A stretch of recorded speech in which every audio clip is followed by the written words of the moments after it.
fatefully stumble across drag, and it calls them out. So I just want to start off by learning about everyone's beginnings here before we get to the dirty details of who's fucked each other on the screen. Oh, Just kidding. All right. So Derrick. Janelle's not here. Okay, all right. I guess we're getting into it now. No. So Derrick, on this season of Drag Race, you spoke a little about how it was Halloween one year when you decided to dress up as Britney, that you were kind of pulled into drag. Yeah. Did you ever have the desire to dress in women's clothing before that Halloween, or did Britney take your drag virginity? Oh my. Well, I was like a virgin before I met Britney. No, actually, the first time I ever did it was Halloween, and it was in 6th grade, and my friends dressed me up, and I had ugly pigtails with my own hair, and wore my best friend's mom's disgusting, like, polyester suit, and I was Derricka. And I remember we got to one of the houses, because we were trick-or-treating, obviously, and one of the guys opened the door, and he said, "Oh, God, all the ugly girls are coming out tonight." And I'm like, "They're never doing drag again." So that was my first time. I did try on my mom's wedding dress, because we were both a size 6, and then I lost weight.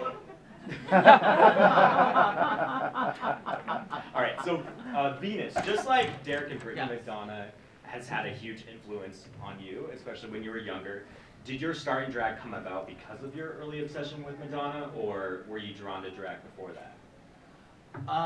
Well, my story is that like I was always drawn to Madonna, and I always kind of I loved how like controversial she was as an entertainer.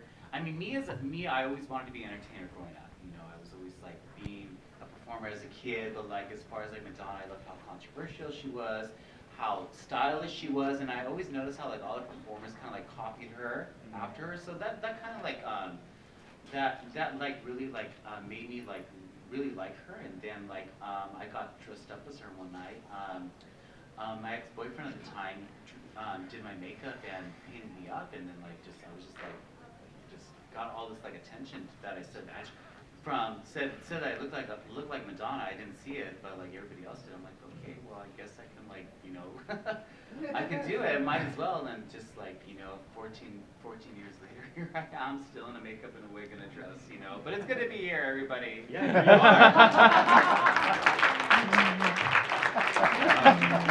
are. Now, Hot Chocolate, you've had quite the career as a Tina Turner impersonator. You've been in films like Miss Congeniality 2, and the Tina Turner biopic, What's Love Got to Do With It? Oh my gosh. That was the most highlighted thing I've ever done. Yeah, that's huge. So What's Love Got to Do With It? So anyway, yeah. sorry.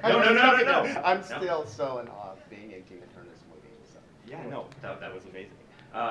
But you got your start in pageants. So when did your calling into drag happen, and how did Tina work her way into this?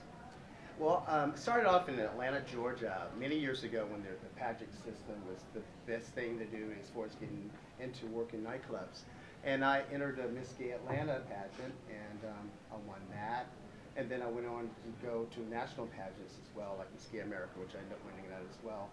And then I got tired of doing the pageant things after doing that, so celebrity impersonators became very popular back in the day. So I was fascinated with Tina ever since I was a little kid, and I thought I would love to do Tina Turner in a show. And they had an audition in Los Angeles, so I decided to just go and audition for the show there, and I got that as well. Here I am. Here you are. So Tina was always your number one always favorite. Like you knew you wanted to do Tina. Yes. Yeah. Well, you're killing it, obviously. Thank you. So CoCo, you kind of have an interesting drag story. You were studying pre-law at Alabama State University when drag called upon you, and you began making appearances in drag to make that money that college students all need, you know. So how does a gay boy find drag while studying pre-law in Alabama of all places? That's not like a Lisa Frank folder. Well, it's very interesting. First I started out, actually a lot of people don't know, I started out as a Prince impersonator. Oh. Yeah. Prince was I was always fascinated with him, and I loved him as an artist. So I started out performing as Prince, and then my drag mother saw me and said, "You make a pretty girl," and I was like, "Oh, no, that's not the route I should be going." And she said, "No, let me dress you up." So that night she took me downstairs in the basement of the club at Alabama State, and she dressed me up, and I got on stage. She said, "Well, what song do you want to do?" And she said, do something you feel, do something you love. And the first thing that came on was Janet Jackson, and I was Fate. What song? Yeah, it was actually it was Throb. Okay. And I was so mesmerized Throbbing. by the music, the beat, and her. I loved her humility and how when she's done being such a powerhouse performer, she's so gracious and thanks the audience, and she has this very, very subtle demeanor about herself. So I said, God, that's the performer I want to be. That's who I want to be. So I started to not only listen to her music and love her music, but I started to watch her in interviews, and I just started to take on the personality. It wasn't so much for me about looking like her at the time, because I just enjoyed her look. I enjoyed what she did. I didn't think that I could actually do, you know, her as a character at first. I didn't think it was something that could, you know, manifest for me. So I studied her personality, and I just loved how her humility and how she was, and that's what created me into becoming this Janet Jackson impersonator. So when did that mindset change that you could actually do this for a living? I stepped on stage and they loved me, and it was so overwhelming. It wasn't a feeling of, oh, I'm everything. It was more a feeling of, oh wow, this is really amazing. You know, it made me really, really humble. So I said, I don't ever want to lose that feeling. It's like a drug. Being on the stage, it was like a drug that you know, you get to take. You stand on that stage and everyone is loving what you're doing. And that's where I took it from there. And then the Janet thing took off. Yeah. And funny that you said that how I ended up in Vegas. I was Miss Gay America at the time. I was performing at a preliminary, and I said, they do celebrity impersonators in Vegas. I'm going to do this on the show. And Frank Marino was the judge at the pageant. And he offered me the job in Las Vegas. Biggest dream of my life. So I was like, wow, I can't believe I'm in Vegas doing this show. So that's how I got to do Janet.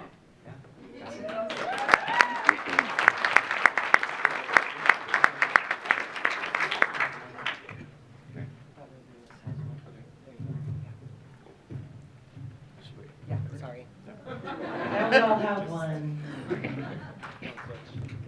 All right. So Chad. Yes. Y'all didn't think I was going to ignore the queen of all queens.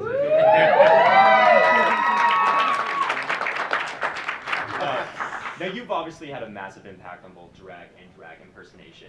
I read that strong female role models like Wonder Woman, Princess Leia, and Charlie's Angels fascinated and influenced you as a kid. When was your first experience wearing women's clothing, and how did Cher come into all of it? Okay, yeah, I did the cosplay panel yesterday, and I explained to everybody that this didn't start as a Cher thing. It really started as me being a child of the '70s and growing up, you know, with Saturday morning cartoons and Velma and Scooby-Doo and you know, Wonder Woman and the Bionic Woman, and I know this is going a little bit back for you guys, but these were and Princess Leia, and these were my, you know, I was just so attracted to these strong female role models and their costumes and you know, the superhuman qualities that they possessed in all these films and cartoons and television shows. So that's really where my love of drag comes from. My grandmother and my mom dressed me up in drag when I was a little kid and took pictures of me on the fireplace. Like, you know, these huge, like, clunker, like, 60s shoes. So, I mean, that would be, you know, technically the first time. But the Cher came about after I turned 21 and started working in the gay bars, and I went to see my first drag show in San Diego. It was called the Dream Girls Review. And I walked in and I saw my drag mother Hunter performing, and he was doing Liza Minnelli, and he did Annie Lennox that night. And we grew to know each other very well, and he became my drag mother, and he wanted to get me into the show. But one prerequisite that the producer of the show, Nicole, had was that you had to do one celebrity impersonation. So he put me in drag as Cher one night, facing away from the mirror, and turned me around and said, there you go. And that literally was the start of my career as a Cher impersonator, and I truly have Hunter to thank for it. You know, Sunny and Cher was something I grew up with on the TV, obviously, like first runs, no reruns, kids. I was there for that. I was there with the real deal, bitches. But I was also very young, and the content was over my head. All I knew was that there was this beautiful, tall, slender lady with long black hair that wore these beautiful costumes, and you know, that was really my reference point. And so you know, that era passed, and I became a teenager, and never was a Cher fan. I'll admit that I wasn't as a teenager, and even as a young adult. And Cher has really become, it's like I've very much respect for Cher. I've grown to love her as I've done a character study of her, and embraced her body of music, and tried to interpret it for people on stage. And it has been definitely a labor of love, but that's kind of where I stand with my Cherdom. Yeah. So it sounds like everyone just kind of had like a fateful moment, and from then it just has worked out. So I guess, you know, just follow your dreams is what to take from this.